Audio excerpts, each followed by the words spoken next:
Hello guys, आज इस video में हम करने वाले हैं ESO 11 की यूनिट नंबर 13। बाकी की सभी यूनिट्स क्लियर हो चुकी हैं। लिंक आपको डिस्क्रिप्शन में मिल जाएगा। आप प्लेलिस्ट में विजिट कीजिए, वहाँ पे आपको सारी ही जो है वीडियोस स्टेप बाय स्टेप मिल जाएंगी।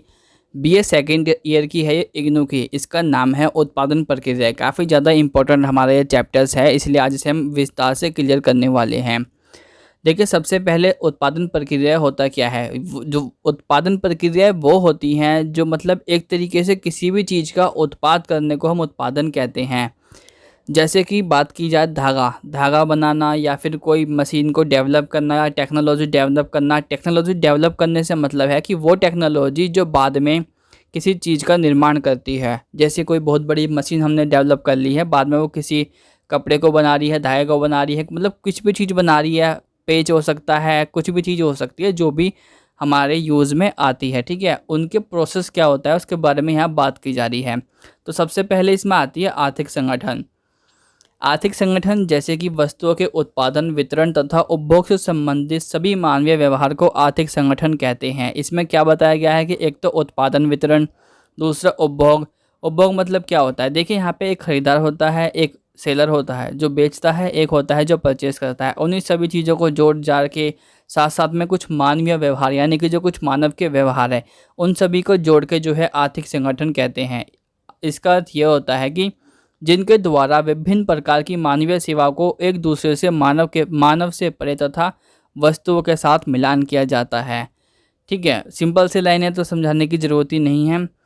यहाँ यह वस्तुएं जो हैं, यह वस्तुएं ही मनुष्य को भौतिक आवश्यकताओं का संतोष कराती है। भौतिक आवश्यकता, ठीक है, भौतिक वर्ड यहाँ पे बहुत ही ज़्यादा इंपॉर्टेंट है, क्योंकि कन्फ्यूजन पैदा कर देते हैं वर्ड। अगर आपको वर्ड ही क्लियर समझ ना आए कि एक्चुअली उसका मीनिंग क्या है। भौतिक मतलब होता है फिजिकली या फिर कोई शरीर से संबंधी। ठीक है, तो भौतिक आवश्यकताओं का संतोष कराती है। दूसरे शब्दों में हम कह सकते हैं कि आर्थिक संगठन जो है मनुष्य के उन व्यवहारों का अभिकल्पन है जिनमें वस्तुओं का उत्पादन होता है तथा उनका उपयोग होना संभव होता है। क्योंकि देखिए, उत्पादन अलग चीज़ है और उसका उपयोग होना अलग चीज़ है।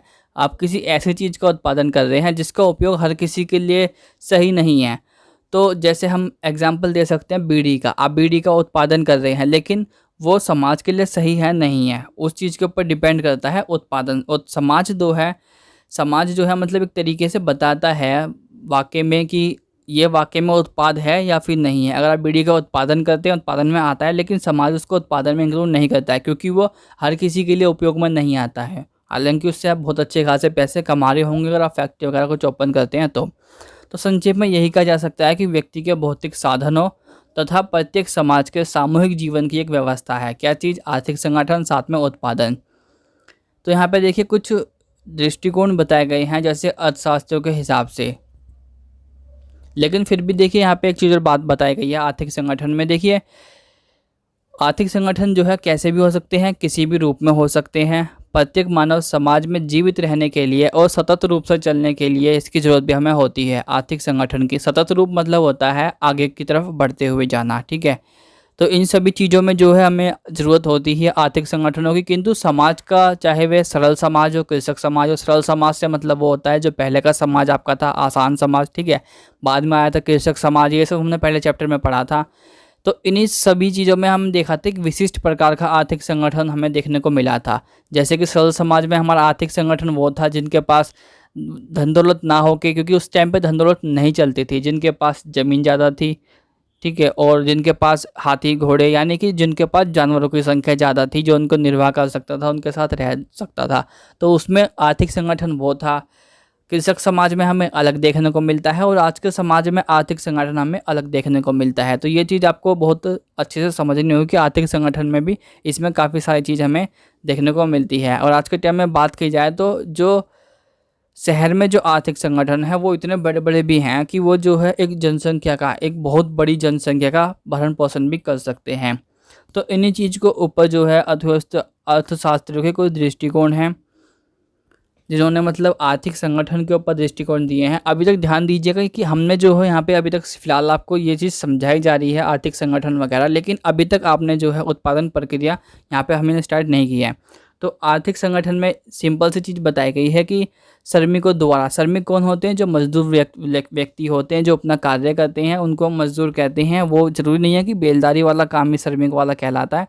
किसी फैक्ट्री में काम करना या फिर कम पैसे लेके काम करना किसी बड़ी बड़ी फैक्ट्रियों में, या एक्चुअली तौर पर हम फैक्ट्रियों में ही कहेंगे आज के समय में, तो इनको हम श्रमिक कहते हैं। श्रमिकों को द्वारा किया गया कार्यक्रम कहलाता है। श्रमिक ही मशीन और कच्चे माल का उपयोग करके सामाजिक प्राणी की आवश्यकताओं को पूरी करने के लिए वस्तुओं का उत्पादन करता है।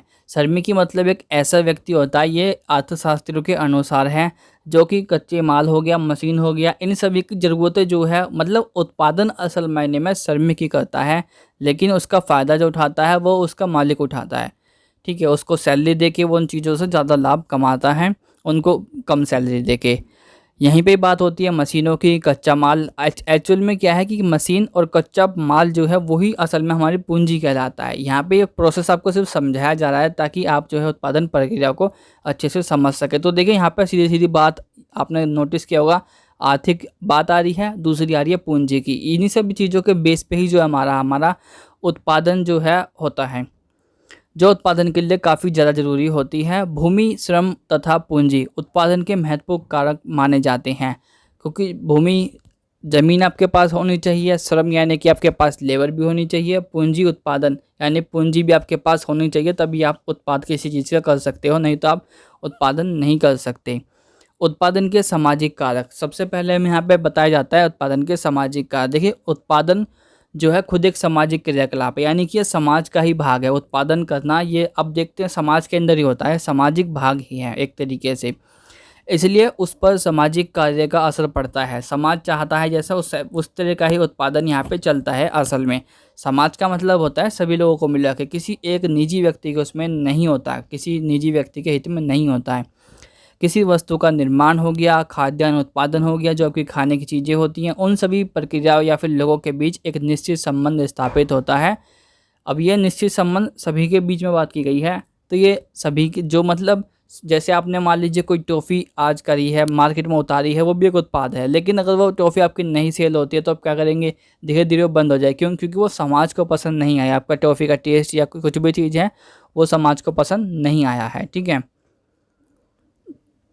और उत्पादन का सामाजिक पक्ष, सबसे बड़ी बात यहाँ पे आती है उत्पादन का सामाजिक पक्ष। देखिए सामाजिक पक्ष क्या है कि समाज ही निर्धारित करता है कि क्या उत्पाद है और क्या नहीं है। ऐसी वस्तु का उत्पादन करना जो समाज द्वारा मूल्यवान मानी जाती है और जो मूल्यवान होती है वह उत्पाद कहलाती है। उत्पाद का प्रयोग मूल्य और विनिमय में मूल्य होता है। उपयोग मूल्य का अर्थ है किसी वस्तु के उपयोग में लाने से प्राप्त मूल्य। कहने का मतलब ये है, देखिए आप उत्पाद जो करते हैं वो उत्पाद नहीं कहलाता। एक्चुअल में जिस उत्पाद को समाज डिसाइड करता है, जो सामाजिक पक्ष के हित में होता है, समाज के फेवर में होता है, उसको ही समाज उत्पाद कहता है। यहाँ पे एग्जाम्पल दिया गया है, जैसे आप मान लीजिए आप उत्पाद करते हैं बीड़ी सिगरेट का, तो बीड़ी सिगरेट ये मूल्यवान नहीं है। क्यों? क्योंकि जो धूम्रपान करता है वही इसका यूज़ करेगा, बाकी जो व्यक्ति हैं वो इसको बिल्कुल भी नहीं यूज़ करेंगे। ठीक है, और दूसरे वस्तु से वो विनिमय भी कर सकते हैं अगर उसे चाहिए तो। विनिमय मतलब होता है उसकी अदला बदली में। ठीक है, तो उसे हम उत्पाद नहीं कहेंगे, ऐसी चीज़ों को समाज उत्पाद नहीं कहता है। लेकिन आप ऐसी चीज़ बनाते हैं जैसे मान लीजिए जींस का कपड़ा, तो ये सभी व्यक्ति पहनते हैं और ये सभी समाज के लिए फ़ायदेमंद होता है, हानिकारक भी नहीं होता, इसलिए इसे हम उत्पाद कह सकते हैं। तो ऐसी भारत में बात की जाती है तो भारत में आती है गोबर गैस, गोबर ईंधन, यानी कि उपले जो होते हैं, गाय के जो उपले होते हैं उसको खरीदा भी जाता है, बेचा भी जाता है। ठीक है, तो देश के उत्पादन के हिसाब से अगर हम देखते हैं तो गोबर क्यों खरीदा जाता है? क्योंकि उनसे चूल्हे भी जलाए जाते हैं और बहुत सारा वर्क है जो कि गाय के गोबर से होता है, और ऐसी मान्यता भी रही है। ओ जैसे इंडिया में बात की जाए सोने की, तो सोने को भी बहुत ज़्यादा बहुमूल्य धातु माना जाता है, क्योंकि देवी देवताओं से संबंधित है हमारा जो सोना है। क्योंकि सबसे पहले देवी देवता के ऊपर चढ़ाया जाता था, बाद में ये लोगों के पास धीरे धीरे कलेक्ट होने लग गया। तो उत्पाद का सामाजिक पक्ष उम्मीद है आप समझ गए होंगे। लेकिन यहाँ पर फिर भी हमारे सामने एक क्वेश्चन और आता है कि क्या उत्पाद का संबंध केवल वस्तुएं बनाने से है? ये मैंने आपको पहले बता दिया, वस्तु बनाने से संबंध नहीं होता है। तो देखिए पहले समय में तो इसका उत्तर हाँ हो सकता था, क्योंकि पहले समय में सभी चीज़ें बनाई जा सकती थी। पहले समय से मतलब है पूर्व आधुनिक काल, यानी कि सन 1600 के आसपास या फिर उसके आसपास के कह सकते हैं, 1600-1700 के आसपास। इसलिए आधुनिक अर्थशास्त्र जो आधुनिक मतलब होता है आज के अर्थशास्त्र, आज के अर्थशास्त्र के जनक, अर्थशास्त्र के जनक माने जाने वाले एडम स्मिथ, बहुत ही ज़्यादा इंपॉर्टेंट लाइन है, आपको ये लिखनी ही लिखनी होगी और ये आपकी बहुत ही ज़्यादा इंपॉर्टेंट लाइन है। एडम स्मिथ ने 1776 में प्रकाशित अपनी पुस्तक वेल्थ ऑफ नेशंस, ठीक है, वेल्थ ऑफ नेशंस में इन्होंने लिखा कि जो वस्तुओं का उत्पाद करते हैं वे ही उत्पादक है, बाकी उत्पादक नहीं होते हैं। उन्होंने एक अपना एग्जाम्पल दिया है इसी बुक के अंदर, वेल्थ ऑफ नेशंस के अंदर। उन्होंने कहा कि जैसे मान लीजिए कोई राजनीतिज्ञ है, यानी कोई जो पॉलिटिकल पार्टी का नेता है, कोई भी है, मिनिस्टर है, पादरी है, शिक्षक हो गया या फिर प्रिंसिपल हो गया, कलाकार हो गया, ये लोग भी समाज में अपनी सेवाएं दे रहे हैं, लेकिन वो उत्पाद में नहीं गिनी जा सकती है क्योंकि ये समाज में सिर्फ अपनी सेवाएं दे रहे हैं, कोई उत्पाद नहीं कर रहे हैं, ठीक है। अब हमारा आता है महिलाओं के उत्पाद में भूमिका। महिलाओं की जो भूमिका है उत्पाद में वो क्या है। देखिए नारीवादी जो है, नारीवादी मतलब एक विचारधारा है जिसमें काफ़ी सारे विचारक आते हैं, ये जो है महिलाओं के हित के बात करते हैं। तो नारीवादियों का कहना ये है कि देखिए सबसे पहले जो है सेवाओं में महिलाओं को नहीं जोड़ा जाता है, जबकि महिलाएं सेवा और उत्पाद दोनों में मतलब इनडायरेक्टली हेल्प करती हैं। तो ऐसे ही नारीवादियों का कहना है कि महिलाओं की हमेशा उपेक्षा कर दी जाती है। उपेक्षा मतलब उनको एक तरह से गिना नहीं जाता है समाज के अंदर में। महिलाएं जो है बहुत से काम करती हैं, घरेलू काम में ही 50 काम निकल जाते हैं ऐसे जो महिलाएं करती हैं, और अपने आदमियों को खेती करने में सहायता करती हैं, उनको खाना पकाने में सहायता करती हैं, कपड़े धोने में, बच्चों को पालने में, मतलब इतने सारे काम होने के बावजूद भी महिलाओं की जो है उपेक्षा कर दी जाती है, उनको नहीं जोड़ा जाता है। हालांकि इसके बदले जो है महिलाओं को पैसा नहीं मिलता है, लेकिन नारीवादियों का ये कहना है, नारीवादी जो है उनका ये कहना है कि महिलाएं कामकाज करती हैं, इसी वजह से पुरुष जो है निश्चिंत होकर खेतों में काम करने या फैक्ट्रियों में काम करने जा सकते हैं। अगर मान लीजिए महिला घर पे अपने काम ही नहीं करती है तो व्यक्ति चिंता मुक्त कैसे होगा, उसको घर आने की जल्दी होगी, क्यों, क्योंकि उसको अपने लिए खाना खुद बनाना होगा, किसी दिन छुट्टी चाहिए होगी, उन्हें अपने कपड़े खुद धोने होंगे, बर्तन धोने होंगे, तो 50 काम ऑटोमेटिकली ही निकल के आ जाते हैं, ठीक है। तो इसलिए नारीवादियों का कहना यही है सीधे सीधे तौर पे कि महिलाओं की जो भूमिका है वो उत्पाद में काफ़ी ज़्यादा हमें देखने को मिलती है। आगे बात आती है प्रौद्योगिकी तथा उत्पादन। देखिए प्रौद्योगिकी से मतलब होता है, पहले के चैप्टर में हमने बताया था या विस्तार से हमने पढ़ा था प्रौद्योगिकी के बारे में। तो यहाँ जो प्रौद्योगिकी का मतलब है वो है सीधा सीधा टेक्नोलॉजी से। प्रौद्योगिकी का इंग्लिश में जो अर्थ होता है वो होता है टेक्नोलॉजी। टेक्नोलॉजी आज के टाइम में आपकी जो मोबाइल की टेक्नोलॉजी है, ज़रूरी नहीं है कि टेक्नोलॉजी हम इसी को कहते हैं। कभी हमने देखा था कि हम लकड़ी से खेती करते तो लकड़ी से हमने लकड़ी को जला के फिर उसको करना, लकड़ी को जलाने से पता लगा कि लकड़ी थोड़ी आगे से मजबूत हो जाती है, तो वो भी टेक्नोलॉजी में ही इंक्लूड किया जाएगा। धीरे धीरे तांबा पीतल आविष्कार हुआ, यानी जो चीज़ें डेवलप कर रही थी आगे आने वाले टाइम में। आज के टाइम में टेक्नोलॉजी को अगर हम देखते हैं तो हम ऐसी चीज़ों से टेक्नोलॉजी को जोड़ते हैं, जैसे फ़ोन हो गया, कंप्यूटर हो गया, ठीक है, इंटरनेट हो गया, इन चीज़ों को जोड़ा जाता है आधुनिक टाइम में। लेकिन इस टाइम पे जो हम पढ़ रहे हैं सामाजिक किताब, आपके समाज शास्त्र का अध्ययन, तो इसमें टेक्नोलॉजी फ़िलहाल आपको वही जोड़ना पड़ेगा जो आपका मतलब एक तो लेवल की बात है कि आपका लेवल किस हद तक पूछा गया है। तो यहाँ बात की जा रही है समाज में उत्पादन का स्तर। किसी समाज में उत्पादन का स्तर और उपलब्ध वस्तुएं तथा सेवाओं की विविधता इस बात पर निर्भर करती है कि उत्पादन के लिए किस तरीके की मशीनें का यूज़ किया जा रहा है और किस प्रकार के औजारों का प्रयोग किया जा रहा है। मशीनें बनाना तथा उनके अंदर सुधार करने की कितनी तकनीक जो है जानकारी हासिल है, वहाँ कितने प्रतिशत तकनीशियन हैं जो मशीन को जानते हैं, खोल सकते हैं, उनको रिपेयर कर सकते हैं तथा इंजीनियर उपलब्ध हैं। यही उत्पादन का जो है प्रौद्योगिकी का पक्ष बताया गया है। तो प्रौद्योगिकी के पक्ष में सिंपल तौर पे यही है, लेकिन इसमें जो है प्रौद्योगिकी पक्ष में जो है हमें कार्ल मार्क्स का दृष्टिकोण देखने को मिलता है तथा मैक्स वेबर का दृष्टिकोण भी हमें देखने को मिलता है। देखिए जब दृष्टिकोण है, दृष्टिकोण मतलब होता है नज़रिया, कि कार्ल मार्क्स ने इस बात पे ये नज़रिया रखा अपना, और जो कि समाज के हित में सही रहा, इसलिए वो आगे चल के किताबों में छापा गया। तो कार्ल मार्क्स ने समाज में होने वाले परिवर्तन के लिए उत्पादन की भौतिक शक्तियों, उत्पादन देखिए भौतिक मैंने बताया था फिजिकल होता है या फिर शारीरिक संबंधी होता है, उत्पादन की भौतिक शक्तियों और उत्पादन के संबंध को महत्वपूर्ण माना है। ये सबसे बड़ी बात है। ये एक लाइन अगर आप समझ जाते हैं तो आप जो है कार्ल मार्क्स का पूरा दृष्टिकोण ही समझ जाते हैं। कार्ल मार्क्स का उत्पादन का भौतिक शक्तियों से तात्पर्य प्रौद्योगिकी से ही है, ठीक है। प्रौद्योगिकी को ही उन्होंने आगे रखा है और माना है। उन्होंने कहा है कि मानव इतिहास में जो भी प्रौद्योगिक प्रगति हुई है, कुछ भी हो, चाहे वो छपाई मशीन की हो, भाप इंजन का आविष्कार हो, या फिर कोई भी ऐसी वस्तु जिसको बड़े पैमाने पर किया गया हो, उसको जो है हम प्रौद्योगिकी कहते हैं, ठीक है। वो सभी यही दर्शाती हैं कि उत्पादन की यह शक्तियाँ लगातार विस्तार पा रही थी, ठीक है। जैसे कि हम काफ़ी सारी चीज़ें, मैंने आपको एग्जांपल भी दिया हल्का, ठीक है। ऐसे ही काफ़ी सारी एग्जांपल और भी लाखों निकल जाते हैं। अगर आप निकालना चाहें तो लेंथ ही हो जाएगी वीडियो ज़्यादा, अगर मैं बहुत ज़्यादा खींचूंगा तो ऐसे ही सामाजिक व्यवस्था को प्रौद्योगिकी विकास के अनुरूप बनना चाहिए। प्रिंटिंग प्रेस हो गया या फिर भाप इंजन का आविष्कार हो गया, ये सभी मतलब तभी विकसित हो सके जब जो है उनके अनुकूल सामाजिक व्यवस्थाएं मौजूद थी। सामाजिक व्यवस्था से क्या मतलब है, जो समाज के हिसाब से था, सही था। अगर मान लीजिए भाप इंजन का आविष्कार हुआ लेकिन वो समाज के हित में अगर सही नहीं रहता तो उसके बेस पे वो आने वाले टाइम में जो भाप का वो था इंजन, वो बंद हो जाता। अब के टाइम में हम क्या देखते हैं कि भाप इंजन को ख़त्म ही कर दिया गया है। क्यों? क्योंकि आज के टाइम में बहुत ज़्यादा पॉल्यूशन फैला रहा है, तो आज के टाइम में वो सामाजिक व्यवस्था के हित में नहीं था, इसलिए उसको बंद कर दिया गया या फिर बंद करा जा रहा है। आने वाले टाइम में बिल्कुल बंद भी हो सकता है। लेकिन देखिए कार्ल मार्क्स का संबंध जो है सीधा सीधा उत्पादन के विकल्प के रूप में प्रयोग होता है, उत्पादन के रूप में, ठीक है। तो कार्ल मार्क्स जो है पूंजीवाद को सीधा सीधा टारगेट करते हैं और उनका कहना है कि जो बड़ी बड़ी मशीनें होती हैं उनके ऊपर सीधा सीधा जो स्वामित्व होता है, जो उनका मालिकाना हक होता है, वो किसके पास होता है? मालिक के पास होता है। श्रमिकों को जो है भाड़े पर लगाया जाता है, यानी किराए पे जो है श्रमिक मजदूरों को लगाया जाता है, और वो इसलिए काम करते हैं क्योंकि एक तो मतलब उनके जो श्रमिक होते थे उनके पास अपनी खुद की ना तो ज़मीन होती है ना मशीन होती है, मजबूरी में उनको काम करना पड़ता है। अपना श्रम बेचते हैं, यानी अपने जो मेहनताना है पूरा दिन लगा के उसको बेचते हैं, उनको पैसा मिलता है, उसके अनुसार जो है ये सारा प्रोसेस हमारा चलता है। पूंजी और श्रम के बीच में जो संबंध है वो संघर्ष पैदा करने वाले होते हैं।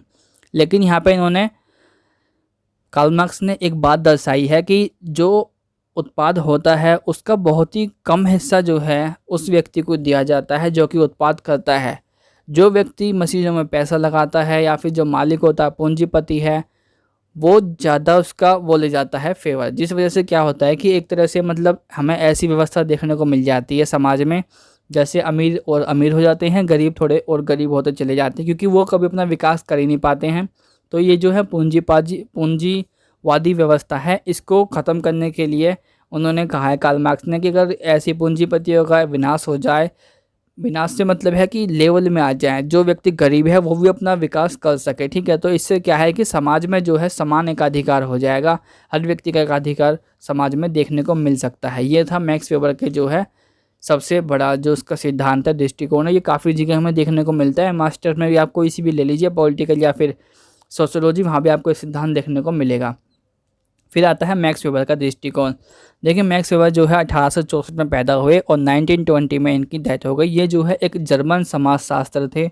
मैक्स वेबर जो है काफ़ी ज़्यादा इंपॉर्टेंट है हमारे लिए, जिन्होंने न केवल यूरोप की सभ्यताओं के बारे में, इन्होंने एक तो यूरोप की सभ्यताओं के बारे में बात की गई है, साथ साथ में उत्पादन जो है इसका सीधा पूंजीवाद के ऊपर टिका हुआ होता है पूरा हमारा। जैसे कि यहाँ पे उत्पाद करने के लिए हमें पूंजी चाहिए ही चाहिए, यहाँ पे पूंजी जो है डायरेक्टली पैसे को बताया गया है अब जाके। तो मैक्स वेबर ने जो है भारत का भी, चीन का भी और जापान का, इन सभी के बारे में काफ़ी कुछ लिखा है, तथा यूरोप की तो वो बारे में उनके काफ़ी ज़्यादा जानकारी उन्हें है। इन्होंने जो है कार्ल मार्क्स की जो सूची थी उसको ही चुना, उसमें जो है मैक्स वेबर को भी रुचि थी, लेकिन उन्होंने बताया कि आर्थिक संरचना और सामाजिक संस्था तथा विचारों के बीच जो संबंध है उन्हें उलटकर देखना चाहिए। मैक्स वेबर के अनुसार विचार और मूल्य ही भौतिक परिस्थितियों का स्वरूप निर्धारित करते हैं। कहने का मतलब देखिए ये है, मैं अभी आपको समझाता हूँ, पहले से पढ़ लेते हैं यूरोप में पूंजीवाद को। यूरोप में जब पूंजीवाद का उदय हुआ तो उस टाइम पे दो अलग अलग सभ्यताएं और थी जो उस टाइम पे अधिक विकसित थी। पहली थी चीन की सभ्यता, जो उस टाइम भी काफ़ी ज़्यादा विकसित थी। वो इसलिए थी क्योंकि सबसे पहले जो छपाई मशीन है या फिर बारूद का आविष्कार हो गया, ये सबसे पहले चीन में ही हमें देखने को मिलता है। दूसरी थी भारत। भारत में जो है हमें गणित हो गया यानी कि मैथमेटिक्स जो है आपका, या फिर खगोल विज्ञान, ऐसे विज्ञान उस टाइम भी हमारी अवस्था में थे। लेकिन इसके बावजूद भी जो है पूंजीवाद का जन्म भारत और चीन की बजाय जो है यूरोप में हुआ। ऐसा क्यों हुआ? देखिए यहाँ पे सबसे मतलब ये भी इम्पोर्टेंट टॉपिक है, काफ़ी आपका समझने वाला भी है। इसका उत्तर खोजते हुए मैक्स वेबर ने यह पाया कि पूंजीवाद का जन्म उस समय यूरोप के प्रोटेस्टेंटवाद ईसाई मत के पंथों के अनुसार हुआ। प्रोटेस्टेंटवाद या फिर प्रोटेस्टेंट, ठीक है, ये इसको हम वर्ड कहते हैं। ये आपका आगे भी आने वाला है। प्रोटेस्टेंट जो है ईसाइयों का मत था। ध्यान दीजिएगा, मार्टिन लूथर द्वारा ये चीज़ शुरू की गई थी प्रोटेस्टेंटवाद वाली।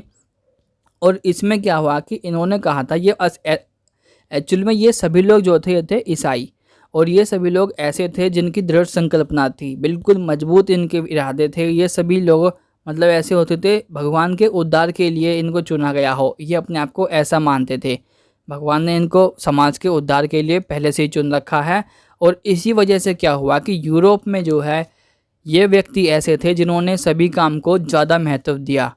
इनको लगता था कि ये समाज में हमारा काम है और देवी देवताओं ने हमें सिलेक्ट किया हुआ है इस काम को करने के लिए, इसलिए वो उस काम में लगे ही रहते थे जो काम जब तक पूरा ना हो जाए। वो बहुत ज़्यादा विश्वास करते थे ईश्वर में, उनकी शक्तियों में। उनका कहना ये था कि आराम करना या फिर आलस करना अपना समय नष्ट करना है, इसलिए वो लोग आराम ना करके, आलस ना करके ईमानदारी के साथ अपनी चीज़ों का या फिर अपने काम को पूरा करके रखते थे। साथ साथ ही वो पूंजीवाद में उनका बहुत बड़ा योगदान हमें देखने को मिलता है, लेकिन यूरोप में, भारत और चीन में नहीं देखने को मिलता है, ठीक है। ऐसे ही बात की जाए, यहाँ पे एक लास्ट टॉपिक बचा है हमारा इमाइल दुर्खाइम का, ठीक है। इमाइल दुर्खाइम का दृष्टिकोण है, या दुर्खिम हो गया है, ये थोड़ा गलत है, टाइप नहीं हुआ था, ठीक है। इसके बाद हमारा ख़त्म हो गया है चैप्टर। इमाइल दुर्खिम की हम बात करें, दुर्खाइम की, तो ये जो है उन दोनों ही के सपोर्टर थे जो हमने पहले पढ़ा है, ठीक है। ये भी जो है समाजशास्त्री थे। दुर्खाइम ने जो है मार्क्स की विचारधाराओं से सहमत होने का प्रयास किया, किंतु इनकी जो चिंताएं थी वो मार्क्स की विचारधाराओं की चिंताओं से थोड़ी सी अलग किस्म की थी। नैतिकता और सामाजिक व्यवहार की समस्या में दुर्खाइम की रुचि अधिक थी, किंतु आधुनिक समाज के संबंध में उन्होंने जो विचार प्रकट किए वो थे उत्पादन के विचार, प्रौद्योगिकी के विचार यानी टेक्नोलॉजी के विचार हो गए, उत्पादन प्रक्रिया के विचार हो गए, तथा समाज के बीच संबंधों के जो प्रासंगिक विचार हैं उनको उन्होंने यहाँ पे सम्मुख रखा। इमाइल दुर्खाइम की एक अपनी पुस्तक है जिसमें इन्होंने सारी बात रखी है, जिसका नाम है division of labour in society. Division of labour in society, जो कि इन्होंने 1893 में समाज में श्रम के विभाजन की अपेक्षाकृत आशाजनक दृष्टिकोण प्रस्तुत उसमें किया। उनके अनुसार पूर्व आधुनिक समाज और औद्योगिक समाज के बीच एक अंतर होता है। यहाँ पे इन्होंने थोड़ी सी विचारधारा अलग कर दी है कार्ल मार्क्स के हिसाब से।